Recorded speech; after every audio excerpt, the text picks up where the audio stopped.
السلام علیکم ورحمۃ اللہ وبرکاتہ۔ کعبہ نے دل کی دنیا بدل دی۔ ایک یہودی عورت بیت اللہ کو دیکھ کر مسلمان ہو گئی۔ ایک عالم فرماتے ہیں، مجھے امریکہ میں ایک جگہ پر بتایا گیا کہ یہاں ایک خاتون ہے جو پہلے یہودی مذہب سے تعلق رکھتی تھی اور اب مسلمان ہو چکی ہے۔ وہ بڑی پکی مسلمان ہے۔ اس کی سب سے بڑی خوبی یہ ہے کہ وہ بہت خشوع اور وضو کے ساتھ نماز پڑھتی ہے۔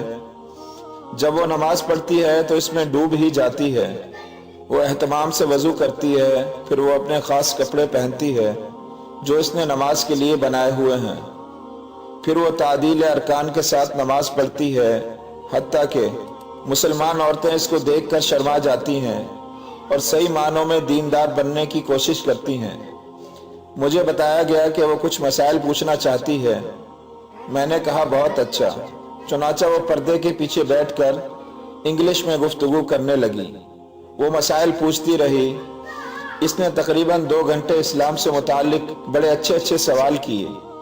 واقعی اس کے دل میں علم حاصل کرنے کی طلب تھی۔ گفتگو کے دوران میں نے اس سے پوچھا کہ وہ کون سا لمحہ تھا جب آپ کے دل کی دنیا بدلی اور آپ مسلمان بن گئی۔ وہ کہنے لگی، میرے خاوند کی جدہ میں ملازمت تھی اور میں بھی اس کے ساتھ وہاں رہتی تھی۔ اس سے پہلے ہم دونوں امریکہ میں ایک دفتر میں کام کرتے تھے۔ دفتر والوں نے کہا کہ ہم نے جدہ میں ایک نیا دفتر کھولا ہے، اگر کوئی وہاں جانا چاہے تو ہم تنخواہ اور سہولیات بھی زیادہ دیں گے اور انہیں ایک اور ملک دیکھنے کا موقع بھی مل جائے گا۔ ہم دونوں میاں بیوی تیار ہو گئے۔ چنانچہ اسی طرح ہم جدہ پہنچ گئے۔ میں یہودی مذہب سے تعلق رکھتی تھی اور وہ عیسائی مذہب سے تعلق رکھتا تھا۔ وہاں میں کچھ لوگوں کو دیکھتی کہ وہ سفید لباس پہن کر کہیں جا رہے ہوتے تھے، کبھی کاروں میں، کبھی بسوں میں۔ میں حیران ہوتی کہ یہ لوگ کہاں جاتے ہیں۔ چنانچہ میں ان کے بارے میں اپنے خاوند سے پوچھتی۔ وہ کہتا کہ یہاں مسلمانوں کا کعبہ ہے، یہ وہاں جاتے ہیں۔ ایک مرتبہ میرے دل میں تڑپ پیدا ہوئی کہ ہم مسلمانوں کے کعبہ کو جا کر کیوں نہیں دیکھتے۔ وہ کہنے لگا، وہاں غیر مسلم نہیں جا سکتے۔ میں نے کہا کہ اگر ہم نہیں جا سکتے تو کم از کم کوشش تو کر سکتے ہیں، ممکن ہے کہ اللہ تعالی ہمیں موقع دے دے۔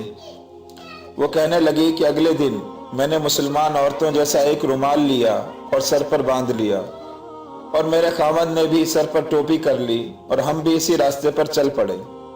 قدرتی بات ہے کہ وہ ایسا وقت تھا کہ جب ٹریفک پولیس والے کھانا کھا رہے تھے۔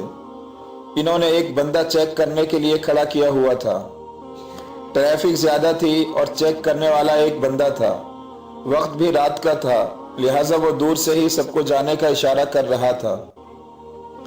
اس طرح ہم بھی اس ٹریفک میں آگے نکل گئے اور مکہ مکرمہ پہنچ گئے۔ ہم نے لوگوں سے پوچھا کہ مسلمانوں کا کعبہ کہاں ہے۔ انہوں نے حرم کی طرف اشارہ کرتے ہوئے کہا کہ یہاں ہے۔ چنانچہ ہم حرم میں داخل ہو گئے۔ ہم چلتے چلتے جب مطاف میں پہنچے تو ہم نے بیت اللہ شریف پر نظر ڈالی۔ ہمیں وہاں اتنی برکتیں، اتنی رحمتیں اور اتنے انوارات نظر آئے کہ ہم دونوں کی نگاہیں وہاں ٹکی رہ گئی۔ میں بھی رونے لگی اور میرا خاوند بھی رونے لگا۔ کچھ دیر تک ہم دونوں وہاں کھڑے روتے رہے۔ دل کی دنیا بدل چلی تھی۔ بالآخر ہم نے ایک دوسرے کی طرف دیکھا تو اس نے مجھ سے پوچھا کہ کیا تمہیں اس جگہ حقیقت ملی ہے؟ میں نے اس سے پوچھا کیا تمہیں حقیقت ملی ہے؟ تو ہم دونوں نے کہا ہاں، حقیقت ملی ہے۔ چنانچہ اسی لمحے ہم دونوں نے کلمہ پڑھا اور مسلمان ہو گئے۔ ہمیں کسی مسلمان نے نہیں کہا کہ تم مسلمان ہو جاؤ، بلکہ ہمیں اللہ کے گھر نے مسلمان بنایا۔ سبحان اللہ۔ دنیا میں ایسے لوگ بھی موجود ہیں جن کو صرف بیت اللہ شریف کو دیکھنے سے ایمان کی دولت نصیب ہوئی۔